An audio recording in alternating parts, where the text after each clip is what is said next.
Bonjour, nous sommes toujours le lundi 11 août 2014 et je vais vous parler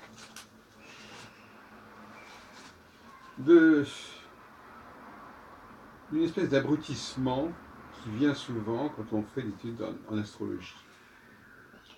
Abrutissement, je veux dire que on ne cherche plus à comprendre, on est un petit peu passif quand on nous explique certaines choses. Je vais prendre l'exemple de la maison 2. Je prends cet exemple du premier ouvrage que j'ai consulté ou sur lequel j'ai appris l'astrologie. C'est Maurice Privat, l'astrologie scientifique à la portée de tous, 1935, qui figurait dans la bibliothèque de ma famille. Et je me souviens qu'en 67, je crois, pendant la guerre des 6 jours, j'ai inspecté, je regardais un peu cette bibliothèque et puis je suis tombé sur ce manuel, sur un ouvrage qui s'appelle L'astrologie scientifique à la portée de tous, édition Grasset, en 1935, donc 20 ans avant l'ouvrage d'André Barbeau, qui est également paru en 1955 chez Grasset. Donc voilà ce qu'il écrit sur la maison 2, Privat, Maurice Privat. La maison 2 est celle de l'argent gagné, donc du labeur, du mérite personnel. Elle affecte les biens acquis ou la richesse, l'ascension matérielle, qui s'intéresse au mariage de raison. La 2 est dérivée du taureau et de ses propriétés aux grasses prairies, aux opulents fumiers, d'où des combinaisons nombreuses. Alors, qu'est-ce qui est frappant? Qu'est-ce qui devrait gêner? Qu'est-ce qui devrait interpeller dans ce texte? Ce qui doit interpeller dans ce texte, je regrette de ne pas d'avoir été interpellé plus tôt, de cette façon, c'est le contexte. C'est-à-dire les maisons, la série des maisons dans lesquelles ce texte apparaît. Maison 1, maison 3, maison 4, maison 5, maison 6. Maison 3, les frères. Maison 4, le foyer. Maison 5. Je veux dire que tout ça, c'est bien gentil, mais ce sont des maisons du début de la vie. Il y a peu d'auteurs qui ont écrit sur ce sujet. Mais même chez Ptolémée, on s'en aperçoit. Il commence par les choses qui concernent l'enfance, les parents, la vie familiale, et puis après, il passe à des choses d'un autre ordre. C'est pour ça qu'il n'assigne. De toute façon, lui, il ne s'intéresse pas aux maisons astrologiques, mais il s'intéresse en tout cas aux significations des maisons, mais qui ne sont pas associées avec les maisons astrologiques. L'horoscope, il s'associe à d'autres critères. Mais son ordre est intéressant. Et parler en maison 2, alors qu'on parle du début de la vie, des parents, des frères et sœurs,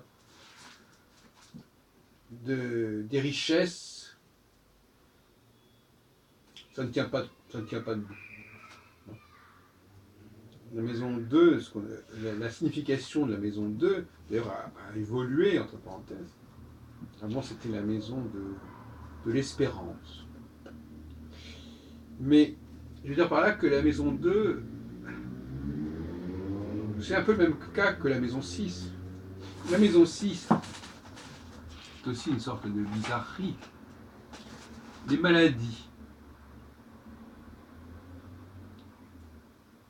La maladie, les maladies de la maison 6, quand on sait que la maison 5 c'est les enfants et la maison 7 c'est le mariage, là on se dit vraiment qu'est-ce que ça vient foutre là? Donc, un œil critique devrait remettre en question cela. Je ne suis pas sûr que des romans, par exemple, qui se voulaient critiques, et remis en question ces définitions. Donc il y a chez beaucoup d'astrologues qui essaient de prendre du recul, finalement ils s'essoufflent assez rapidement et au fond ils s'entérinent beaucoup de choses par lassitude, parce qu'ils ont déjà suffisamment débattu. Il y a toujours un moment donné où la tradition astrologique prend le dessus, c'est-à-dire qu'elle a le dernier mot, elle continue à affirmer ce qu'elle affirme. Alors que la réalité voudrait, la sagesse voudrait, nous dire, bon ben voilà, l'ordre des maisons a changé, il a été perturbé. C'est comme par exemple nos amis anglais qui au début du XXe siècle disaient que l'ordre des arcanes majeurs du tarot, il y avait quelque chose qui n'allait pas. Il fallait modifier, il fallait permuter.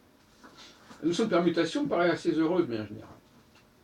Il y a beaucoup de choses comme ça qui permutent et qu'il faut remettre dans l'ordre. Et là, je dis qu'il y a une incurie. Donc la maison 6, il faudrait mettre, à mon avis, avant la maison de la mort. La maison 2, également, il faut la mettre plutôt au-dessus de l'horizon, avec les honneurs. Et puis, donc ces deux maisons qui sont sous l'horizon, elles n'ont pas à y être. Voilà, donc ça me paraît indispensable de remettre les choses en ordre. D'autant plus que les maisons astrologiques, c'est probablement la partie la plus solide de l'astrologie. Je ne parle pas du fait de dresser les maisons de l'ascendant, etc. Non, je parle du contenu. La preuve en est d'ailleurs que les tarologues ou les géomanciens se servent des maisons astrologiques. Alors, même si ce n'est pas dans le bon ordre, ce n'est pas si important que cela, finalement. Puisque, au fond, tout ça est un peu de l'ordre du message. Alors, quelque part, du message qu'on entend par là, du code, du langage, bon, si tant est qu'on reçoive, qu'on communique entre soi et son subconscient, enfin je ne sais pas, il y a peut-être des choses de ce genre-là qui font que le principal c'est d'établir un langage. Et un langage n'a pas forcément à être cohérent dans l'absolu. Il faut qu'on s'y tienne. Je crois que c'est ça un petit peu en fait. Quelque part, il y a une sorte de postulat, un non-dit, il y a un non-dit chez les astrologues, qui est le même non-dit que chez les voyants, que chez les tarologues, chez les géomanciens, à savoir que l'astrologie est d'abord un langage. Et un langage, ce qui est important, c'est que tout le monde se le comprenne, et qu'on se comprenne, qu'il y ait un consensus. Et qu'il y ait un consensus aussi, éventuellement, avec... parce que se comprendre entre astrologues, ça n'a qu'un intérêt relativement limité. Par contre, que nous communiquions avec un autre niveau de conscience, ça peut être des guides, ça peut être notre propre âme qui voit les choses, etc. L'important, c'est qu'on se mette d'accord. Donc finalement, je dirais que ces astrologues, ils sont dans une sorte de logique, finalement, de la communication. Et la communication n'exige pas de cohérence, mais exige une rigueur dans les définitions et dans les signaux, une rigueur sémantique. En revanche, si on se situe en dehors de cette sphère de la médiumnité, de la communication avec d'autres niveaux de conscience, là, on ne peut plus se permettre de laisser les choses comme ça à volo. Là, il faut vraiment qu'il y ait une cohérence. Si je suis un processus cyclique, il faut que le cycle suive un ordre des choses cohérent, logique, naturel. Et dans ce sens-là, Je ne peux pas me permettre de mettre la maison 2 avec les richesses et ou la maison 6 avec les maladies. Ça ne tient pas debout. Ça ne suit pas son cours. Donc là, il y a un problème. Tout dépend donc, si on fait de l'astrologie une astromancie, une divination, et dans ce cas-là, le savoir astrologique, principalement, ce qu'il faut, c'est qu'il soit là, qu'il soit installé, instauré, sous quelque forme que ce soit. Soit l'astrologie nous parle d'une cyclicité, d'un processus cyclique, et là, il est évident que c'est comme pour les saisons, on ne met pas l'hiver en été, on ne met pas l'automne à l'automne, etc., au printemps. Mais oui, je veux dire que la cyclicité, elle a des règles à respecter. D'autre part, il ne faudrait pas exagérer l'importance de ces séries. Moi, j'ai appelé ça dans une précédente causerie, une checklist. C'est-à-dire, voilà dans quel ordre approximativement les choses doivent se dérouler, dans quel ordre on doit les étudier. C'est ce que fait d'ailleurs Ptolémée dans le 3e et 4e livre de la Tétragrupe. Il dit par exemple, voilà, on étudie d'abord le mariage avant les enfants, etc. Donc il y a un ordre des choses, il y a une logique, il y a une question de bon sens dans tous les sens du terme, c'est-à-dire aller dans le sens, il faut que les choses se suivent dans un certain sens. Et c'est-à-dire dans un certain ordre, dans une certaine temporalité. Et donc, je suis très amusé quand je vois des astrologues, je pense au Dimanche Liberté de Didier Gélin, que j'ai souvent filmé pour ma chaîne astrologique, Jacques Albron Astrologie, qui vont discuter de savoir si la planète est en maison 5 ou en maison 6, ou si elle n'est pas déjà en maison, je sais pas, mais où, genre de discussion de ce genre, avec Placide de Titis, d'ailleurs, qui disait dans les années 1660 qu'il fallait recalculer les maisons parce que les pointes des maisons n'étaient pas là où elles devaient être, il fallait donc bouger un petit peu la notification. Cette façon d'attacher une importance cruciale au fait que le curseur, si on veut, et ça vaut pour tous les astrologues parce qu'il attache une importance cruciale au fait que le curseur soit dans une certaine maison ou dans la maison suivante. Eh bien, ça c'est aussi excessif. Il y a une fluidité, il y a un processus cyclique qui suit son cours, mais qui n'est pas compartimentable de cette façon. Tout se fait progressivement, tout se fait petit à petit. Donc là, on retombe dans une forme de divination quand on voit un astrologue se dire voilà, mais est-ce que c'est pas déjà dans telle maison ou dans telle autre maison? Là, on est vraiment à la frontière, hein. Ça devient déjà tangent. Et puis, je voudrais dire quelques mots sur l'ascendant, puisque nous sommes dans le domaine des maisons. Alors, je rappelle déjà que le mot maison ne veut rien dire par lui-même.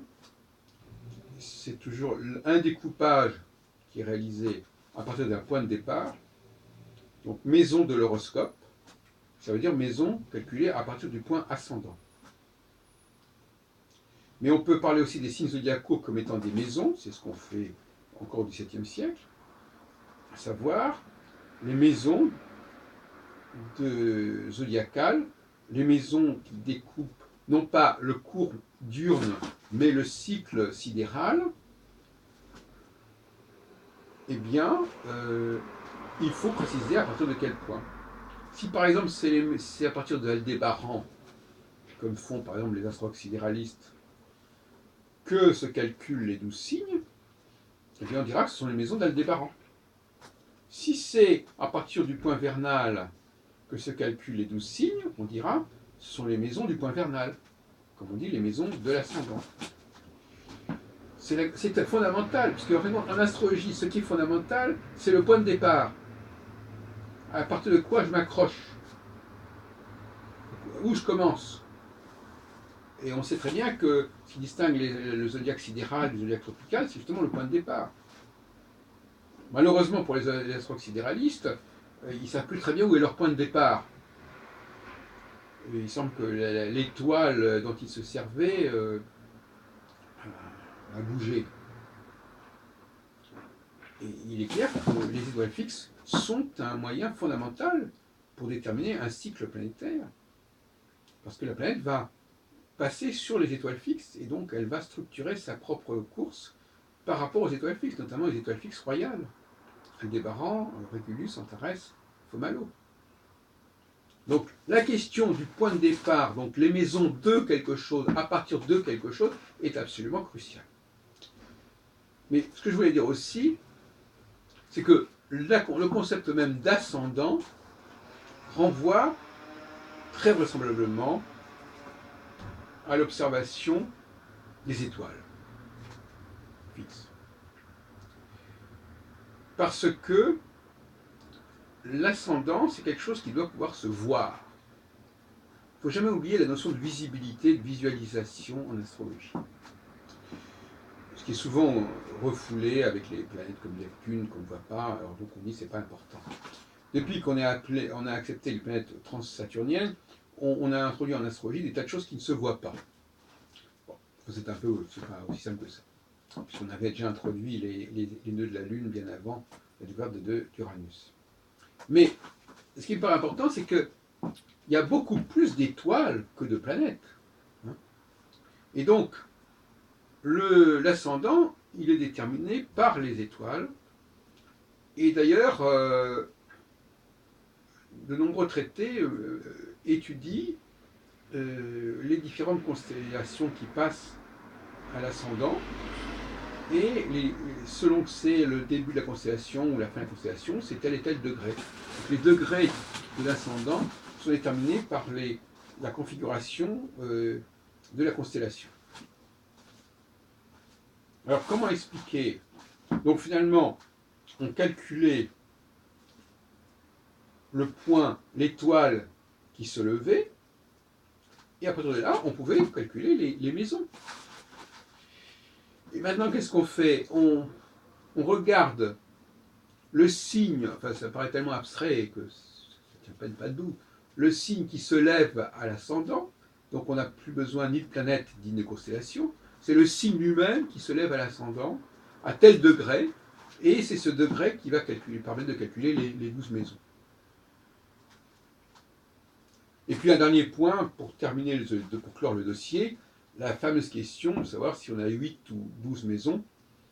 Il semblerait qu'on ait eu au départ 8 maisons, ce qui est beaucoup plus cohérent, que ça allait jusqu'à la mort, c'est-à-dire à la maison 8, et que ensuite, pour aligner cette fameuse affaire d'alignement des maisons sur les signes zodiacaux, et d'alignement des dieux planétaires, des dieux sur le septénaire, enfin il y a plusieurs alignements comme ça qui se sont croisés, eh bien, on a rajouté 4 maisons astrologiques. La 9, la 10, la 11 et la 12.